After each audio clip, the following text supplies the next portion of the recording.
Well, hey there, everyone. Happy Monday, and welcome to Chart This with Dave Keller. It's Monday, July 14th, 2025, and welcome to today's market recap show.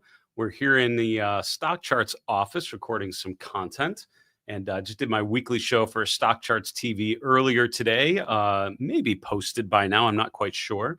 But we did a show on some candle patterns we've randomly talked about in the show here. I thought it'd be fun to dig into some of the common candle patterns that I identify, how I use them, and some sort of tips and tricks for picking them out. So make sure you check that out on Stock Charts TV. Also, apologize for the late kickoff here, a couple minutes late, but was delayed because I just found out my daughter got accepted into Interlochen Arts Academy for her senior year of high school, which is super exciting. She's planning to go there studying clarinet performance. Her mother and I are both musicians. She is an exceptionally talented musician, but also a much harder worker in terms of practicing her instrument. So I'm super excited. We're going to figure out how to get her to Michigan here in about a month and a half for school. But we're super excited and so proud of her, Zoe.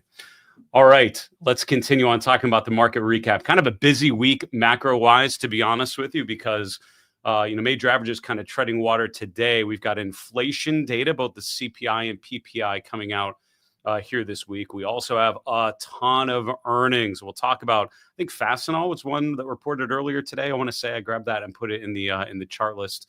But a number of big banks kicking off starting tomorrow with JP Morgan. So a lot of headlines certainly will be going around related to that. The market really has stalled out after that big gap higher going into the 4th of July weekend, sort of stalled out. And from there, we've basically been sideways. Today is sort of a similar day to what we saw on Friday, kind of a lower open, kind of a rally through the day, but not a huge upswing. This is more of sort of a wait and see market day. So certainly all trends pointing to a holding pattern. We've got updated tariff announcements. Again, no real specifics, just more deadlines and more sort of debate about what the impact is going to be. Two clear information we're going to see here is inflation data and just the latest monthly, uptick or downtick in the CPI and the PPI, which could be important. Certainly could be important going into the next into the Fed meeting. At some point, we most likely get a first, I guess the next rate cut, I guess we would say, after the recent pause. But also earnings, right? A lot of the tariff debates, it's been, what could the impact of earnings be? Here's where we may start to hear some companies talk about potential impact of tariffs or anticipated impact, right? It's still going to be very unclear at this point for companies, but they're the ones that have to start budgeting around these things and figuring out what to do with inventory and supply chains and all of that. So could be interesting to hear how that affects forward-looking guidance for a number of key companies. With that in mind, let's look at the charts here together. We can see kind of an unchanged day at the end of the day, right? The NASDAQ was up just over 0.25%, about the same for the Dow. The S&P up about 0.1%. So not a big movement kind of day. We did push above 62.70 in the afternoon, kind of settled in just below there around 62.68 and change. Mid caps, small caps, all up about the same. No real differentiation of to speak of, I would say, between the different cap tiers, kind of everything, sort of holding steady slightly higher. The VIX did move a little bit higher today, up to just above 17. Anything below 20 is sort of a, low volatility, not much to worry about kind of environment. Anything above 20, while not guaranteeing the end of the world, tells you things are changing. Volatility is one of those things that I feel it's so helpful to watch, just because I have yet to see a major pullback move, like a major corrective move, that didn't start with volatility starting to spike higher, because that is just a classic sign of instability, of insecurity, of a lack of optimism, and volatility spikes in all of those scenarios, which is why it's helpful to watch. Pushing up a little bit today, still not high enough that I would say is a warning sign, but certainly something we'll continue to monitor through the course of this week. Interest rates relatively quiet today. The 10-year yield was pretty choppy. End of the day, finished right about where we were at the end of the week last week. About the same for different parts of the yield curve. So the 10-year point holding steady right around 4.43, we'll call it. The long bond yield just below 5%. The 5-year point just below 4%. The dollar did creep a little bit higher, but not by much. that general trend in the weaker dollar has been, a key factor, I think, in 2025, impacting so many different things. I mean, non-U.S. markets have been dominant over the U.S. markets. I'm seeing so many places where people talk about, liking stocks, but liking European stocks more than American stocks. I'm seeing that from strategists, and that is not a story I remember seeing up until 2025. Right? I mean, no one would dream of buying non-U.S. markets versus U.S. markets when it's a growth-led bull market, and when the dollar is strong, which basically means anything you buy outside of the U.S., you have to get over the currency differential, even just to start with. So, weaker dollar has really changed that configuration. We'll be very curious, as I mentioned a couple times with earnings season. Keep your ear peeled for comments about that weaker dollar, expectations for what that could mean, because at some point really starts to impact income statements for sure. All right, looking at the commodity space, you can see gold and silver both pulling back a little bit today. The SLV is down 1.1% versus gold down 0.4%. Not a huge down day on either side. Crude oil prices did come down. You'll see the energy sector was the worst performing sector today. Energy has been kind of in fuego recently, on fire, moving higher with crude oil prices popping to the upside, pulling back a little bit with the USO down about 2% today. I would say, gold and silver is still very good charts. Silver has been a better chart than gold here in July. Today, kind of narrowing that performance gap. We'll see what happens. Bitcoin hit an all-time high here in the last 24 hours, pushed above 123,000 for the first time in history, currently sitting just above 120,000. I just about an hour ago released my latest episode of the Market Misbehavior podcast.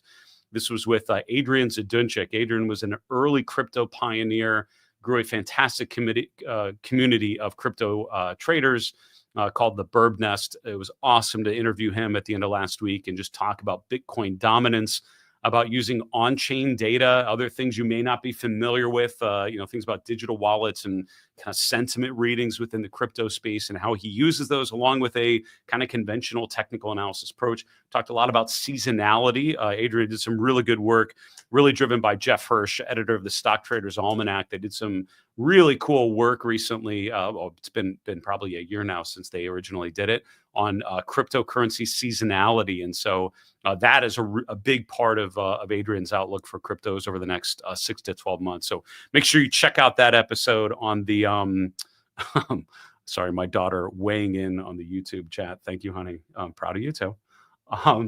But really cool to hear how a crypto, again, is one of the experts, a guy that I always love to grab time with, sharing his take, and how the picture has changed with the growth in Bitcoin ETFs and other sentiment related things. All right, looking at the 11 S&P sectors, more up than down. You can see 7 of the S&P sectors in the green. Communications services at the top of the list, up about 1%. The financial sector, number 2, 0.8%. That's going into earnings season. We got a lot of financials kind of dominate the first week now. It's a ton of financials, a lot of banks, some regional banks, and then other random things in like healthcare and industrials, but financials more than anything. On the downside, you can see 4 of the 11 sectors were down. Energy down 1.1%. That's your worst performer. Energy has actually been one of the better sectors in July so far, on the strength in crude oil prices. Materials, number 2 from the bottom, down 0.6%. Technology and healthcare basically slightly lower to round off the bottom 4. You can see the breadth was kind of meh, right? Kind of sideways, probably more positive than negative, but not by much. They're all color coded, kind of this neutral amber color. You can see on the New York Stock Exchange, 52% advancers, 46% decliners, which means, just a little better than a coin flip on stocks being up or down, but, not the kind of big up day breadth that we've seen previously, and certainly not a negative breadth day by any stretch. With the S&P, kind of the large cap space, 57% advancers. That's better than average, but again, sort of neutral readings more than anything, I would say. Our market trend model, as of the end of last week, bullish on all time frames. We shared a lot of sort of high level thinking with our premium members last week with our monthly chart review, where we apply this proprietary market trend model to a bunch of ETFs and asset classes. And then this weekend on the weekly flight plan. And again, to summarize some of the many things we talked about, the market trend model for me is a good, just sort of general sense of trend. I, over time, have learned fighting this model usually does not end well for me. The market does not care what I think; it's usually right, and is proven to be fairly resilient. And so, with the market trend model bullish on all time frames for all major U.S. indexes, this is a strong market. Doesn't mean we can't look for signs of weakness. That can't mean doesn't mean we should not be vigilant and skeptical and be looking for any signs of deterioration from a trend following perspective. However, I would say the trend remains quite strong. Friendly reminder, our market misbehavior premium memberships are there for your benefit. It is a way to help a smaller group of devoted students of the markets to improve their decision making, to really apply a lot of the things we talk about in the show, but really help address questions as we go and do a lot of virtual courses and other things to help support them. If you want to learn more about that, go to marketmisbehavior.com/premium. And if you do check it out, make sure you use the code YouTube when you check out for a special deal on your first 12 months on any plan. The Magnificent Seven and Friends sort of mixed today. Netflix up the most, up 1.4%. That is the first of the Mag 7 names to report. I think that's Thursday of this week. Certainly an important earnings release in terms of general sentiment on streaming. Netflix, of course, has become a media machine, cranking out a lot of unique content. But also highlighting a lot of other sources as well. So Netflix up 1.4% as we prepare for their earnings release later this week. Tesla having a decent day, up 1.1%, outperforming the market. On the downside, you've got some big technology names, right? The three Mag 7 names that are the worst are the three big technology names: Apple, Microsoft, Nvidia, all down today. Not big down days, but certainly not going higher. All right, let us continue on here. Not sure why I put that chart there, but we'll go to this next one, the heat map. Sorry, I'm at a different setup here. There we go. All right, the idea with the market carpet is to sort of take a high-level 30,000-foot view of market conditions. Great to understand sort of the overall sentiment of the day, but then drill into particular opportunities as we see things stand out. It's kind of a neutral day, as we mentioned in the market recap, right? Some things up, some things down, the breadth kind of neutral. And on a day like today, where the average is sort of an unchanged sort of flavor, anything that was up a lot or down a lot almost jumps off the page. And this is why I like this particular color coding on stock charts. It's called the vanilla color scheme. I've looked at all of these. This is kind of the default one, and I really don't like it. And that's just me. And maybe it's just because I have very specific ideas about what I think things should look like. But, for me, neutral being kind of amber, up being green, down being red, that makes sense to my brain. You have a lot of other choices on a lot of platforms. So, please use whatever is going to resonate for you. But for me, it's like you can't miss things that were up a lot and down a lot. Within technology, last week, we highlighted on the show some of those technology stocks that were not participating in the uptrend last week and really starting to experience a bit of a drawdown. Charts like CrowdStrike and others had sort of a rough week. A number of those were sort of lower today, but I do want to highlight FTNT bouncing off of $100 a share today. Autodesk bouncing higher after Friday was a pretty rough day. Palantir, which really didn't pull back much at all, just continuing like nothing's nothing. It's nothing but up. Up another 5% today, another new all-time high in what has become just an incredible growth story. ServiceNow is another one that sort of struggled going into the weekend. So a number of names had actually been recovering a bit, now pulling back going into the weekend. A bit of a bounce here today, but we'll see if they have the staying power and resume that uptrend. I think big question mark for this week and what we hopefully will learn through the course of the next couple weeks is earnings, basically, right? And what we learn there. Technology has been by far the best sector in 2025. Any way you slice it, it's been the spot, right? And everything else has been less ideal. If we would start to see a rotation there, I think that could be a really fascinating theme.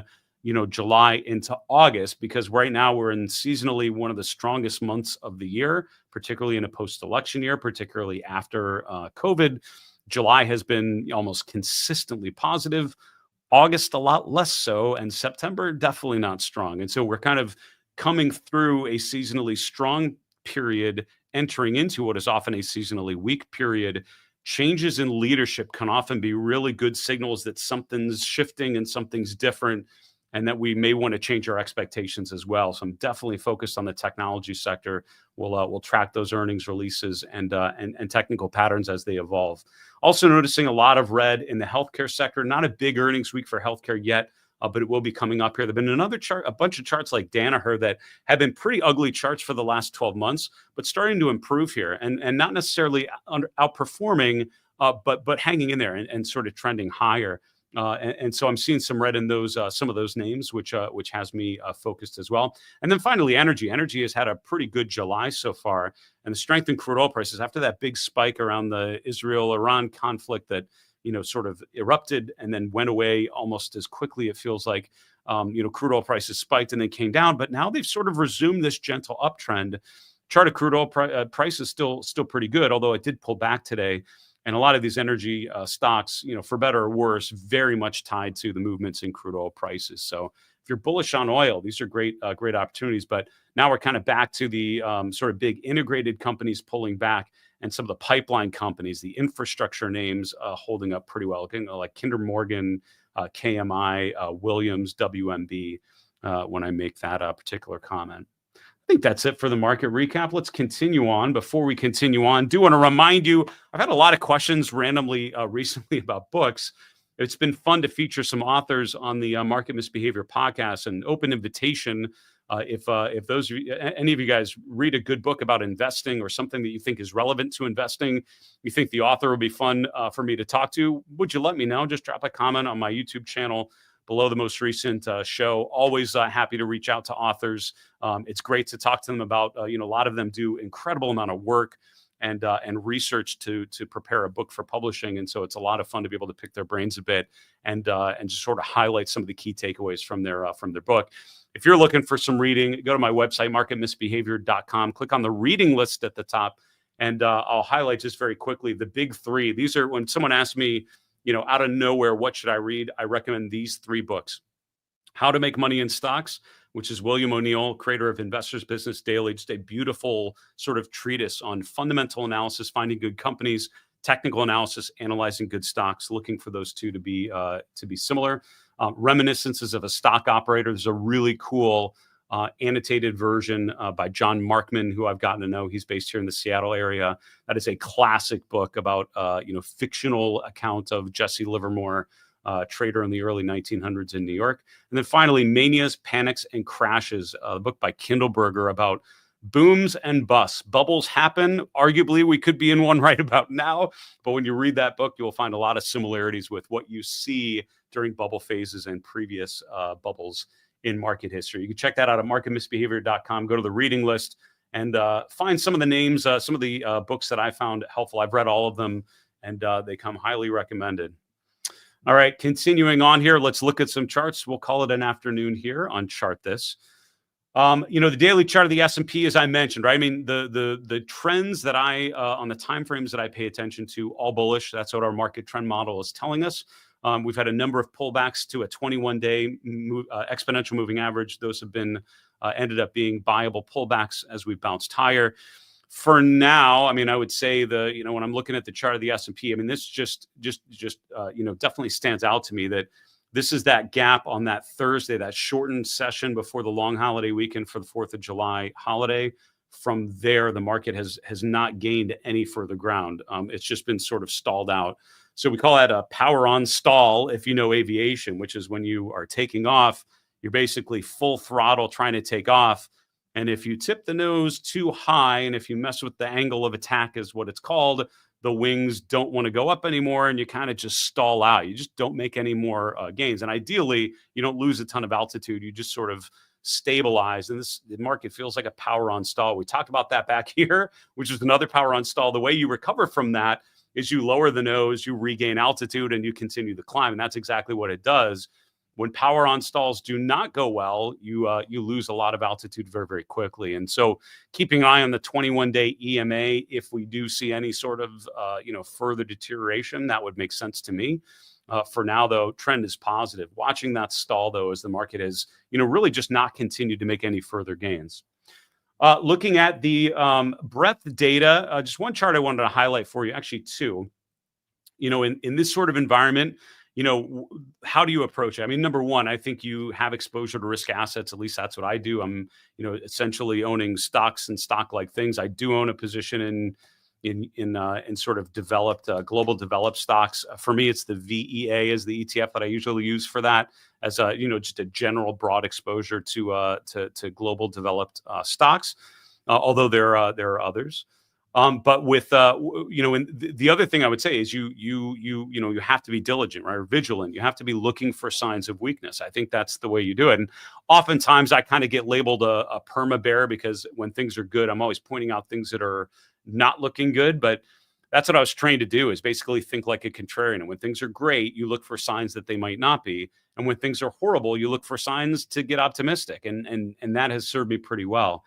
Here, two charts that I will tell you I'm looking at. One in terms of breadth, because the breadth overall has been pretty good. This is the percent of stocks above their 200-day moving average. It's not ridiculously, strong like you saw in 2024 when this indicator is up in the 70-80% range. It's more 60-65%. But that's not bad. And anything above 50% means most S&P members are above their 200-day moving average.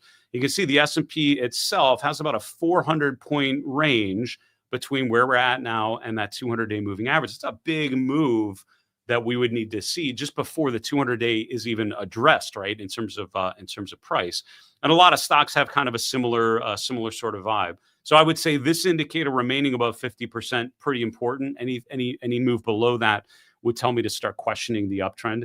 The bottom panel is the percent of stocks above their 50-day moving average, currently around 71%.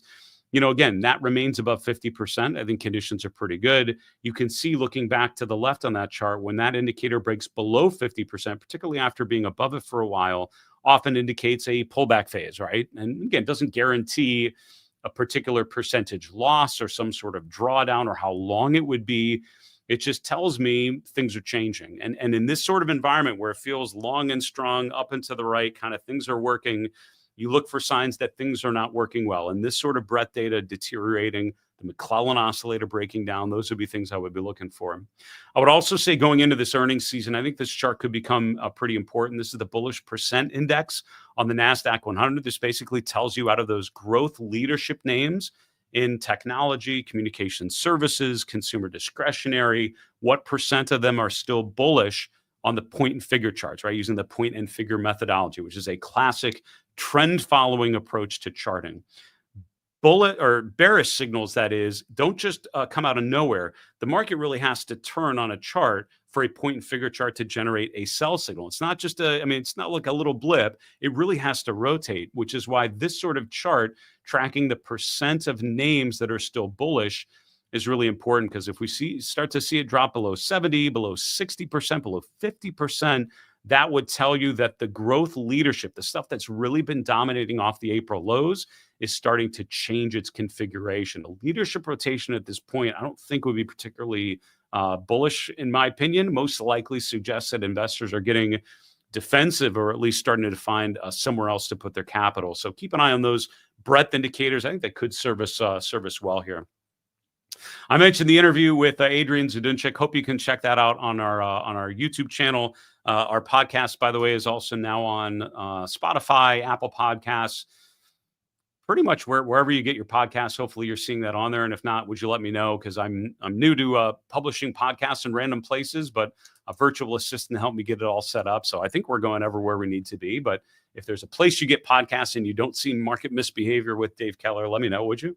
And I'll figure out why that is. But we talked a lot about the chart of Bitcoin. We talked about the daily and weekly charts of Bitcoin. By my read, I mean, this is a trend that's pretty bullish, right? And we're seeing a continued uptrend of higher highs and higher lows. Indeed, over the weekend and now here today on Monday, July 14th, we're making another new all-time high.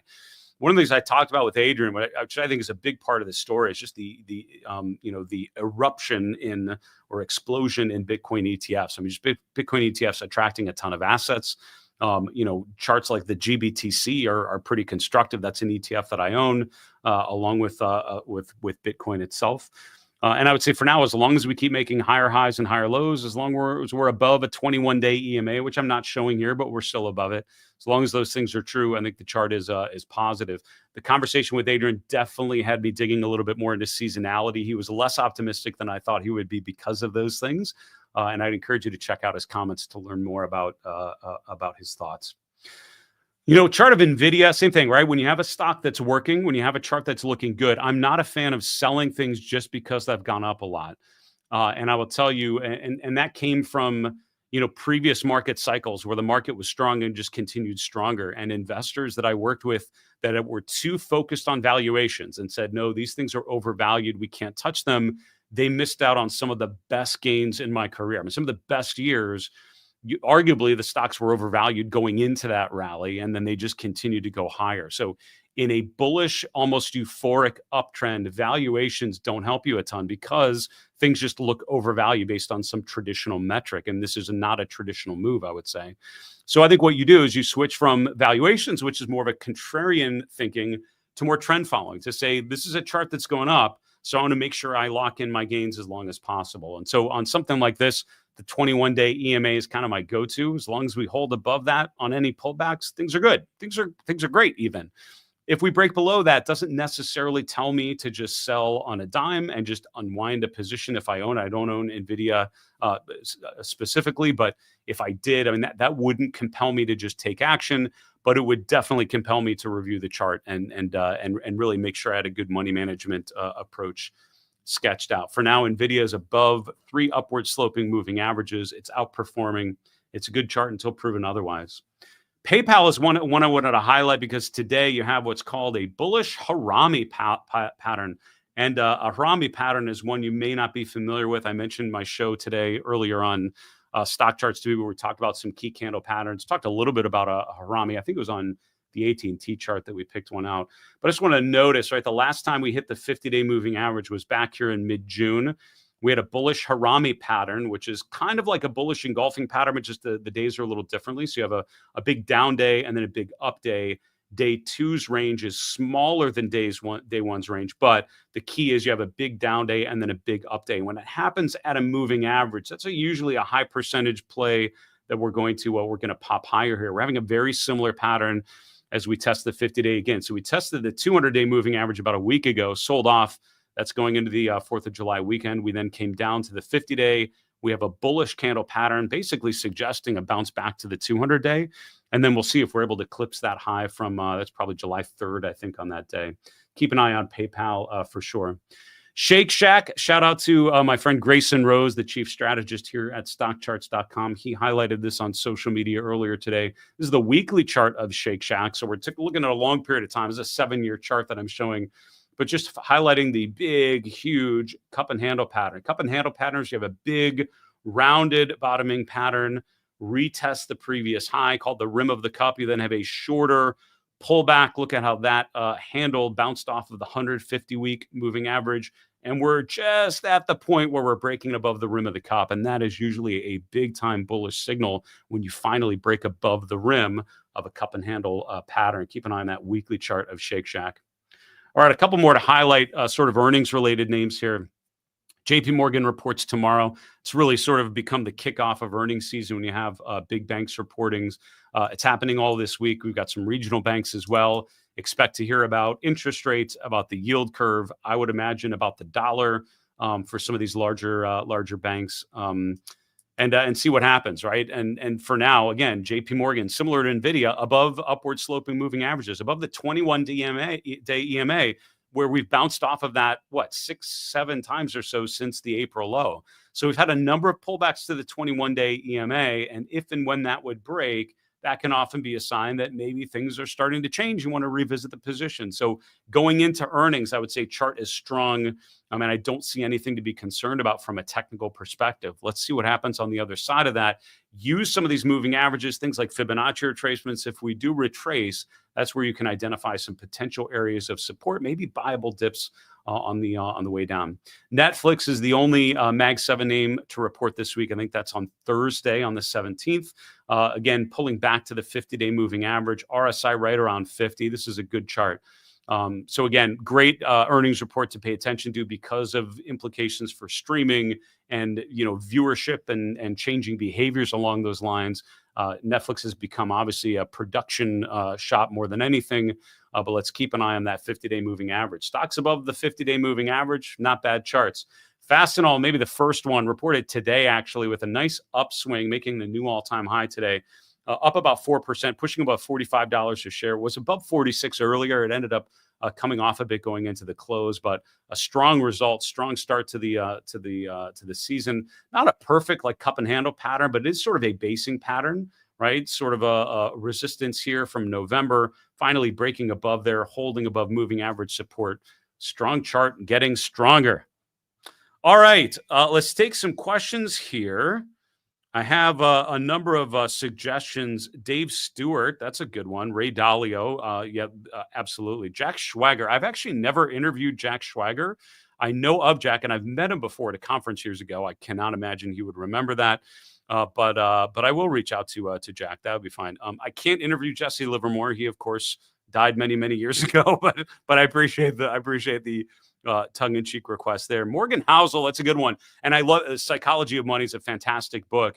But and I'm a big fan of books and content that don't just focus on charts. I do plenty of that, but focus on mindset and psychology and behavioral finance. And I think Morgan's work along those lines is really valuable. I'll see what I can do. Thanks for those suggestions and keep them coming. If you have others that you want to tell me about, I'm all for it. All right, I've got some questions on the chart of Pfizer. Michael, thanks you had a couple comments in there, but I'll summarize. Let's look at the PFE chart. Message received. Let's do it.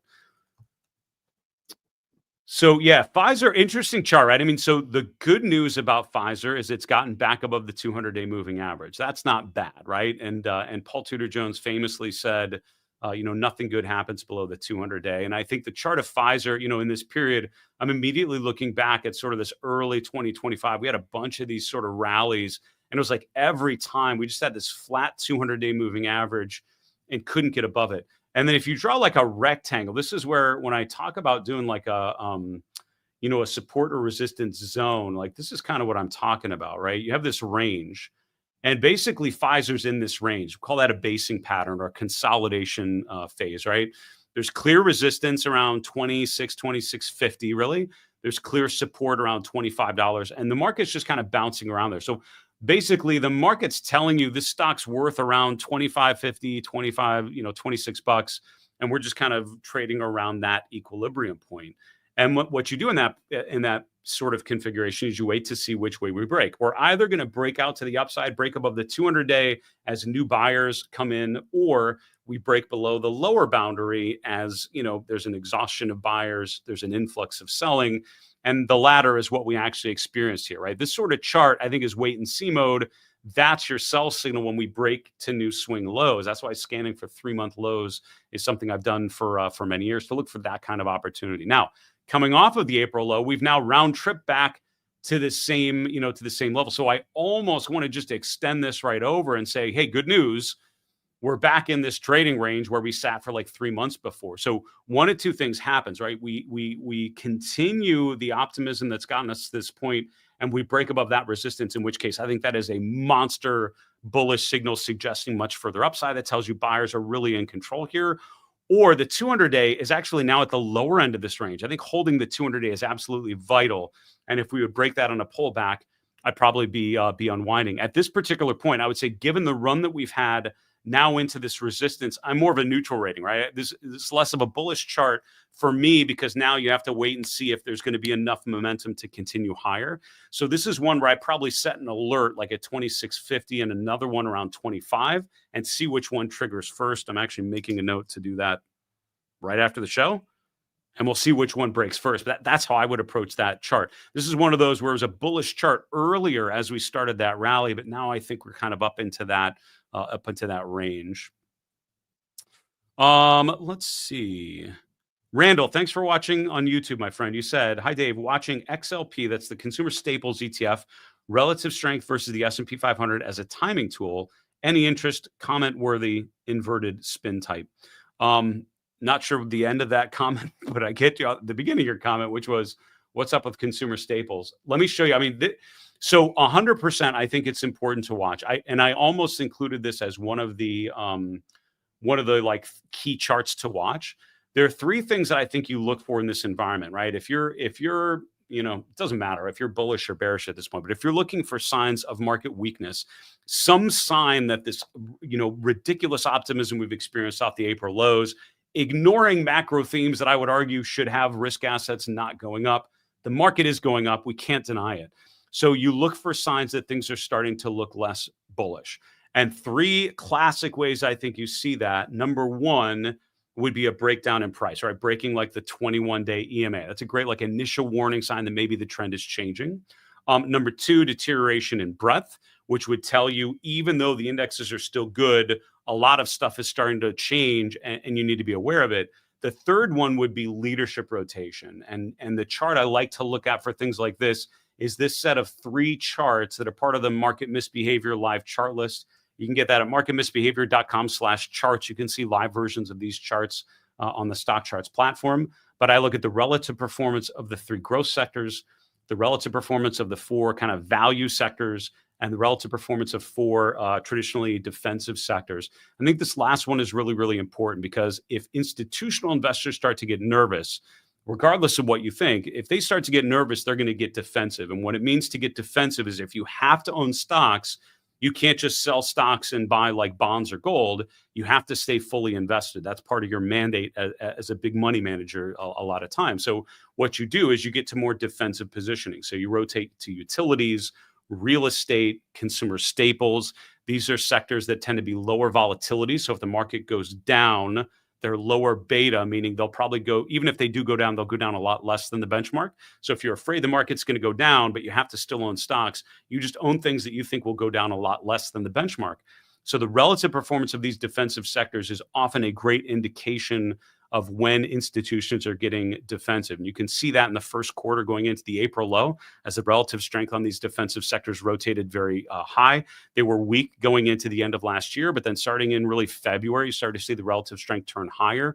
I mean, in a lot of ways, before the market really topped out, you could see that the relative strength was starting to improve. For now, these relative strength lines are all pretty negative. Consumer staples in particular making, new 3-month lows this over the last week. Watch these relative strength lines to see if and when they start to turn higher. That can be a sign that someone out there running big portfolios is starting to get more defensively positioned. I found fighting that sort of rotation is usually not a great idea for your portfolio's safety. That'll do it for today, folks. Thank you so much for watching Chart This with Dave Keller. I enjoy doing the show, and I hope you enjoy being a part of it as well. Thanks so much for those of you on the live stream asking questions as we go. It makes it pretty entertaining and fun to help shape the conversation. We had an all mailbag episode on Friday. If you missed it, make sure you go back to that. 6 really good questions from your fellow viewers over the last week that I enjoyed digging through in a little more detail. For Market Misbehavior, I'm Dave Keller. Have a great night. And remember, it's always a good time to own good charts. Take care, folks.